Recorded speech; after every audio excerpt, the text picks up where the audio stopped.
అందరికీ జేబీ, నేను Rajesh Mahasen. Welcome to Mahasen media. ఇంకా చెప్పండి సీఎం గారు అబద్ధాలు.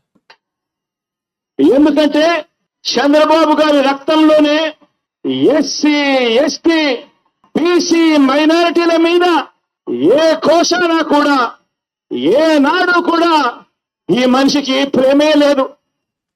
ఎస్సీ ఎస్టీ బీసీ మైనారిటీల మీద చంద్రబాబు నాయుడు గారికి ప్రేమ లేదట. చంద్రబాబు నాయుడు గారికి ఎస్సీ ఎస్టీల మీద ప్రేమ లేకుండానే జగన్ రెడ్డి ఇన్ని పథకాలు ఇచ్చాడయ్యా మాకు.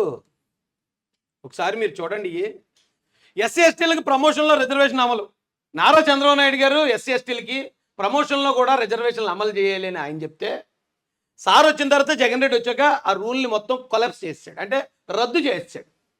అంటే ఎస్సీ ఎస్టీల మీద ప్రేమ లేకుండానే చంద్రబాబు నాయుడు గారు ఇది అమలు చేద్దామన్నారా? ఎందుకంటే ఎస్సీలకి సరైన ఆదరణ ఉండదు, ఎస్సీ అధికారులకి సరైన పోస్టింగ్లు ఉండవు, సరైన ప్రమోషన్లు ఉండవు. కాబట్టి అందులో కూడా వాళ్ళకి రిజర్వేషన్ కావాలి అని దాన్ని అమలుపరిచింది నారా చంద్రబాబు నాయుడు గారు. కానీ జగన్ రెడ్డి వచ్చాక దాన్ని, కానీ జగన్ రెడ్డి పేదలు పెన్నిదట, చంద్రబాబు నాయుడు గారు ఏమో పెత్తందారుడట.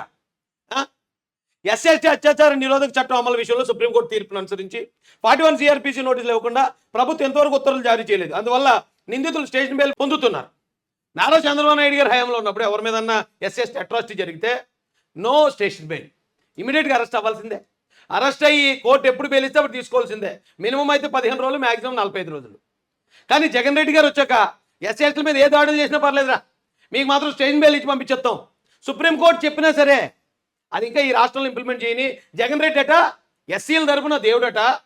అది ఇంప్లిమెంట్ చేసి ఎస్సీల మీద ఎవరైనా దాడులు చేస్తే అట్రాసిటీ చట్టంలో జైలు పంపిస్తున్నాను చంద్రబాబు నాయుడు గారు. ఎస్సీల పాలిటీ ద్రోహేటండి. నమ్మండి, మనం ఎరిపప్పలం కదా, ఏది చెప్తే అది నమ్మేస్తాం. ఏ గొట్టంగా ఏదొచ్చా చెప్పేస్తే మనం నమ్మేస్తాం. కాబట్టి జగన్మోహన్ రెడ్డి గారు, గౌరవనీయులైన సీఎం గారు ఈ రోజున మనకి ఇలా చెప్తున్నారు, అయ్యా బహుజనులకు ఎస్సీ ఎస్టీ బీసీ మరియు మైనార్టీ 60 కార్పొరేషన్లు ఏర్పాటు చేసి ఒక్క లోను కూడా మంజూరు చేయలేదట. చంద్రబాబు నాయుడు గారు ఎస్సీలకు ఒక కార్పొరేషను, బీసీలకు ఒక కార్పొరేషను, మైనారిటీలకు ఒక కార్పొరేషను, ఎస్టీలకి ఐటీడీఏ సంథింగ్ వాళ్ళకు ఒక కార్పొరేషన్ ఏర్పాటు చేసి వాళ్ళకి కొన్ని వందల మంది, వేల మందికి కార్పొరేషన్ రుణాలు ఇచ్చి వాళ్ళని నిలబెట్టిన వ్యక్తి నారా చంద్రబాబు నాయుడు గారు. జగన్ రెడ్డి వచ్చాక మొత్తం ఉపాధి కార్యక్రమాలని రద్దు చేశాడు. ఒక్కడికొక్క నయా పైసా లోన్ ఇవ్వలేదు. కానీ కార్పొరేషన్లు వందల ముక్కలకి ఎడగొట్టాడు. అంటే మీరు అందరూ ఒకటి కాదురా బాబు, మీరు ఎస్సీలు అందరూ ఒకటి అనుకుంటారేమో, కాదు మాలోళ్ళు వేరు, మాదిగోళ్ళు వేరు, రెల్లీలు వేరు. బీసీలు అందరూ ఒకటి అనుకుంటారేమో, కాదు బీసీలో వాళ్ళు వేరు, 7,000 మీరు మీ 56 ముక్కలు మీరు అని ముక్కలు చేశాడు. కానీ ఎక్కడైనా ఎవరికైనా ఒక్క లోన్ ఇచ్చాడండి? ఈ మైనార్టీ కార్పొరేషన్ ద్వారా ముస్లిం కానీ క్రిస్టియన్ కానీ ₹1 లోన్ ఎక్కడ ఇచ్చాడా? ఇవ్వకపోయిగా ఇచ్చిన చంద్రబాబు నాయుడు గారిని ఎస్సీ ఎస్టీ బీసీలు గట్రా శత్రువుట ఆయన. జగన్ రెడ్డి వచ్చి చెప్తున్నాడు, ఏనండి, భూమి కొనుగోలు పథకం 18 లక్షల రూపాయలు ఇచ్చేవారండి ఎస్సీ కార్పొరేషన్ నుంచి. నారా చంద్రబాబు నాయుడు గారు ఎస్సీల దగ్గర ల్యాండ్ ఉండాలి, ల్యాండ్ ఉంటే నా ల్యాండ్ మీద ఆధారపడి బతుకుతారు, లేకపోతే వేరే వాళ్ళ మీద ఆధారపడే జీవితాలు ఉంటే వాళ్ళు ఎప్పటికీ వాళ్ళ మీద అంటరానితనం పోదు, కాబట్టి వాళ్ళని కూడా భూస్వాములు చేయాలి, భూమి వాళ్ళకు ఉండాలని చెప్పి 18 లక్షల రూపాయలు ఎస్సీ కార్పొరేషన్ నుంచి మంజూరు చేసి ఎకరం భూమో 2 ఎకరాలు ఎంతొస్తే అంత కొని అక్కడ ఉన్న ఒక దళితుడికి ఇచ్చేవారు చంద్రబాబు గారు. జగన్ రెడ్డి వచ్చాక అది క్యాన్సిల్, రద్దు చేసాడు. అది ఈ భూమి కొనుగోలు పథకం రద్దు చేసిన జగన్ రెడ్డి దేవుడట ఎస్సీలకి. భూమి ఎస్సీలు కొనిపెట్టి వాళ్ళ కాలనీ వాళ్ళు నిలబెట్టిన చంద్రబాబు నాయుడు గారు ఎస్సీలకు ద్రోహట. ఆలోచించండి రా బాబు. బెస్ట్ అవైలబుల్ స్కీమ్, మన పిల్లలందరూ కార్పొరేట్ స్కూల్లో చదువుకునేలాగా ఆ చదువుకున్న ఫీజులు గవర్నమెంట్ కట్టేది చంద్రబాబు నాయుడు గారు పెట్టిన పథకం ఇది. జగన్ రెడ్డి వచ్చి దాన్ని క్యాన్సిల్ చేశాడు. ఎందుకు క్యాన్సిల్ చేశాడు అడగండి ఎవడన్నా. క్యాన్సిల్ చేయాల్సిన అవసరం ఏంటా జగన్ రెడ్డి అని అడిగి చూడండి.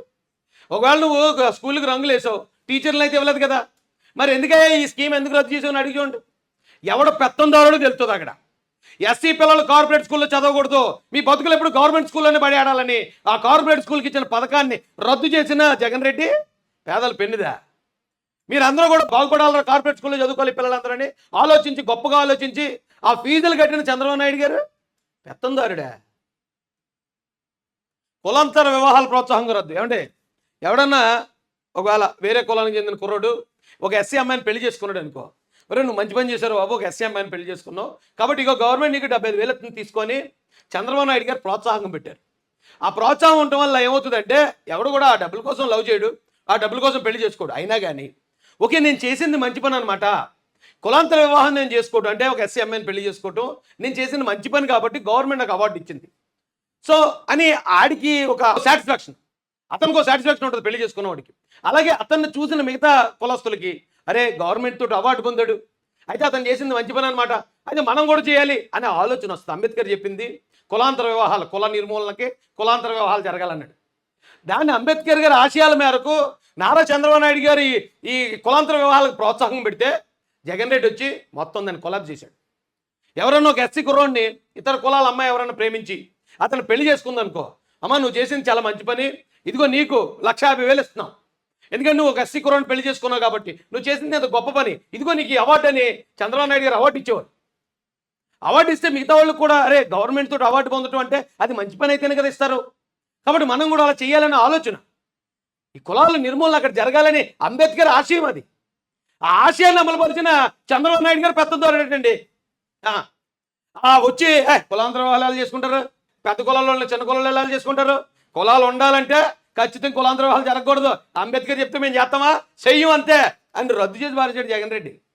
అలాంటి జగన్ రెడ్డి ఈ రోజున అంబేద్కర్ విగ్రహం ముందు నిలబడి బండ బూతులు లాంటి పచ్చి అబద్ధాలు చెప్తున్నాడు నిస్సిగ్గా. ఎందుకంటే అతను తప్పు కాదండి, నమ్మేవాళ్ళు ఉన్నారు, ఎర్రిపప్పులు ఉన్నారు, ఎరుగూరలు ఉన్నారు ఇందులో అని అతను నమ్మకం. మనం నిజంగా అలాగే ఉన్నాం అనుకోండి, అలాంటి చెప్తాడు మళ్ళీని. అంబేద్కర్ విదేశీ విద్య స్కీమ్ మొత్తం రద్దు చేశారు. వెరే మీరు ఎస్సీ వాళ్ళు మీరేట్రా విదేశాలు వెళ్ళి చదువుకోవడం, మీకు ఇక్కడ గవర్నమెంట్ స్కూల్ ఎక్కువ, మీరు ఇక్కడ కాలేజీలు ఎక్కువ, ఇక్కడ కాలేజ్ దగ్గర రావడం ఎక్కువ, మీరు మళ్ళీ అమెరికాలో ఆస్ట్రేలియాలో చదువుకుంటారు ఆ కొడకలరా అని చెప్పి ఆ స్కీమ్ మొత్తం రద్దు చేసి చివరి సంవత్సరంలో అంటే 5వ సంవత్సరంలో అంబేద్కర్ పేరు తీసి పాడండి, నా పేరు పెట్టండి జగన్ రెడ్డి విదేశీ విద్యను పెట్టండి, ఇక 10 మందిని పంపండి అని పంపిన జగన్ రెడ్డి పేదల పాలిట దళితుల పాలిట పెన్ను తట్టండి. కొన్ని వందల మందిని వేల మందిని అంబేద్కర్ గారు విదేశాలు వెళ్ళి చదువుకున్నారు, అలాగే మీరు కూడా చదువుకుంటే అంత టోళ్ళు అవుతారా నాయన, కాబట్టి మీకు గవర్నమెంట్ ప్రోత్సాహం ఇస్తాం, మీరు వెళ్ళి విదేశాలు చదువుకోండి అని చంద్రబాబు నాయుడు గారు ఆ పథకం పెడితే ఆయన దళిత వ్యతిరేకటండి. జగన్ రెడ్డి వచ్చి చెప్తున్నాడు సూక్తులు, నమ్మేయండి మరి, నమ్మండిరా. ఎస్సీ కార్పొరేషన్ ద్వారా రాష్ట్ర అభివృద్ధి బ్యాంక్ ఎస్సీ కార్పొరేషన్ ద్వారా 4 లక్షల మందికి లోన్లు ఇచ్చాడు ఆయన చంద్రబాబు. జగన్ రెడ్డి వచ్చాక ఎన్ని క్యాన్సిల్ చేశాడు. అలాంటి జగన్ రెడ్డి పేదల పాలిట పెన్నిది, దళితుల పాలిట దివ్యమంగళ స్వరూపమట. స్టడీ లీవ్ రద్దు. స్టడీ లీవ్ అంటే అండి, ఇప్పుడు మన ఎస్సీలో ఎవరన్నా ఒక జూనియర్ లెక్చరర్ అయ్యాడు, అతను ఐఏఎస్ ఆఫీసర్ అవ్వాలనుకుంటున్నాడు. ఇప్పుడు ఈ జూనియర్ లెక్చరర్ లీవ్ పెట్టుకుంటాడు, అంటే ఏమంటే నేను ఐఏఎస్కి ప్రిపేర్ అవుతున్నాను, ఐపీఎస్కి ప్రిపేర్ అవుతున్నాను, కాబట్టి నాకు స్టడీ లీవ్ మంజూరు చేయండి అంటే అప్పుడు స్టడీ లీవ్ ఇవ్వాలని చంద్రబాబు నాయుడు గారు రూల్ పెట్టారు. ఎస్సీలో ఒకవేళ చిన్న ఉద్యోగం వచ్చి కానిస్టేబుల్ అయ్యాడు, ఆ కానిస్టేబుల్తోనే ఆగిపోకూడదు. ఆ కుర్రోడు ఇంకా ఇంట్రెస్ట్ ఉండి ఒకవేళ ఒక ఎస్ఐకి లేకపోతే ఒక ఐపీఎస్కి ఐఏఎస్కి ట్రై చేస్తానంటే ఆ కుర్రోడికి మనం ఖచ్చితంగా సెలవులు ఇవ్వాలి, చదువుకునే అవకాశం కల్పించాలని గొప్ప ఉద్దేశంతో పెట్టేటండి చంద్రబాబు నాయుడు గారు స్టడీ లీవ్. జగన్ రెడ్డి వచ్చాక అరే నీకు ఆల్రెడీ కానిస్టేబుల్ వచ్చింది కదా, అది చాలదా నీకు, నువ్వు మళ్ళీ ఉద్యోగాన్ని చదువుతావా, బొక్కలే అది క్యాన్సిల్ చేస్తున్నాను క్యాన్సిల్ చేసాడు జగన్ రెడ్డి. ఆయన చేసిన మామూలు విషయాలు కాదండి, ఇవన్నీ క్యాన్సిల్ చేసి రోజుకి 30 రూపాయలు ముష్టేయడం మొదలెట్టాడు మనకి. ఈ ఎస్సీలు అంటే ముష్టికే బతుకుతారు, ఈ 30 రూపాయలు ఎత్తేళ్ళకి చాలు ఈ ముష్టి అని చెప్పి అతను అనుకుంటున్నాడు. మరి అతను అనుకున్నదే నిజం చేద్దామా, లేదా మనకు ఆత్మగౌరవం ఉంది, అంబేద్కర్ గారు ఇచ్చిన ఆలోచన విధానం ఉంది, మనం ఖచ్చితంగా మన భవిష్యత్తులో బాగుపడాలని చంద్రబాబు నాయుడు గారిని గెలిపిద్దామా? ఆలోచించండి ఒకసారి. ఏపీ స్టడీ సర్కిల్ సివిల్స్కి కోచింగ్ ఇచ్చేది ఫ్రీ. సివిల్ ఎవరైనా ఐఏఎస్కి ఐపీఎస్కి మనం మామూలుగా కోచింగ్లు పెట్టుకోవాలంటే మన పిల్లలకి లక్షల్లో ఉంటుంది ఆ ట్యూషన్ ఫీజు, కాబట్టి గవర్నమెంటే ఫ్రీగా రన్ చేసేది. జగన్ రెడ్డి వచ్చాక రే మీ బతుకులకి మీకు ఎందుకురా ఏఎస్లో ఐపీఎస్లోనే మీ బతుకుగా నేను రోజు 30 రూపాయలు ఇస్తాను, దాంతో బతకండి, భూమి బీర్లు తెచ్చాను అది తాగి చచ్చిపోండి, మీకెందుకురా అని మొత్తం క్యాన్సిల్ చేసాడు. 1000 కోట్ల నిధులు బదలాయింపు, మనం నిధులన్నీ వెళ్ళిపోయి అమ్మఒడికి రైతు భరోసాకి మరో దానికి మొత్తం 32,000 కోట్లు అనుకుంటా మనం ఖర్చు పెట్టాల్సిన డబ్బులు వేసేసుకుని నేను అమ్మఒడి ఇచ్చాను, నేను రైతు భరోసా ఇచ్చాను, నేను ఇంక చేయొత్తు ఇచ్చాను, ఈ గొప్పలు చెప్పుకున్నాడు. కానీ ఆ డబ్బులన్నీ ఎస్సీ వాళ్ళు అన్న మాట ఎక్కడని చెప్పాడా, ఎస్సీలకి నీ కేటాయించిన నిధులయ్యని ఎక్కడని చెప్పాడా? డబ్బేమో మందే, పేరు అతంది. ఎస్సీ ఎస్టీ అసైన్డ్ భూముల స్వాధీనం ఇప్పుడు అన్నాడు జగన్ రెడ్డి. ఎక్కడికి వచ్చినా నేను 30 లక్షల మందికి పట్టాలు ఇచ్చేసాను, 22 లక్షలు ఇల్లు కట్టించేస్తున్నానండి. ఎక్కడే అనుకున్నారు భూములు? ఆ భూములు ఎక్కడి? ఎస్సీ ఎస్టీలకి సంబంధించి 11,000 ఎకరాలు ఎప్పటి నుంచో గవర్నమెంట్లు ఇస్తే పండించుకుంటూ బతుకుతున్నారు ఎస్సీలు. ఆ 11,000 ఎకరాలు లాగేసుకుని ఒక్కొక్కడికి సెంటు భూమి పంచి ఇప్పుడు నేను ఇచ్చాను అంటే డబ్బా కొట్టుకుంటాడు. ఇక అంతకన్నా దౌర్భాగ్యం మరొకటి లేదండి బాబు.